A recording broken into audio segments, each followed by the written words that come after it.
ഭയങ്കരമായിട്ട് വെളുത്തിട്ട് പാറണമെന്നൊന്നും ഞാൻ പറയുന്നില്ല.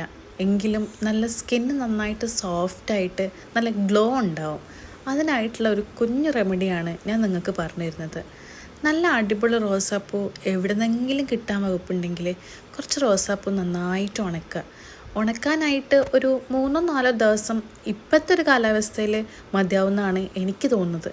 എനിക്ക് അത്രയധികം ദിവസം എടുത്തു കേട്ടോ. ശരിക്കും പറഞ്ഞു കഴിഞ്ഞാൽ ഈ റോസൊന്നും എനിക്ക് ഇതളുകളാക്കാൻ തോന്നിയതേയില്ല. അത്രക്കും നല്ല മണവും അത്രക്കും നല്ല ഭംഗിയായിരുന്നു. പക്ഷെ എന്താണ്, നമുക്ക് നല്ല സ്കിന്ന് വേണ്ടേ? അതുകൊണ്ട് ഇതിങ്ങനെ ഒരു പരുവത്തിലാക്കിയെടുത്തു.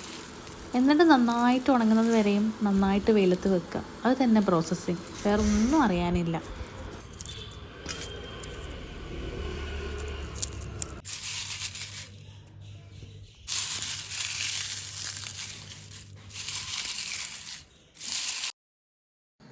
കൈകൊണ്ട് ഇങ്ങനെ തൊടുമ്പോൾ ഒരു ഞെരിപിരി സൗണ്ട് കേൾക്കൂലേ?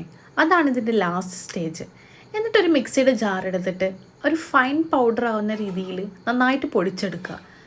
ഞാൻ സാധാരണ ചെറുപയർ പൊടി അല്ലെങ്കിൽ കടലപ്പൊടി എന്നീ സാധനങ്ങളാണ് ഞാൻ യൂസ് ആക്കുന്നത്.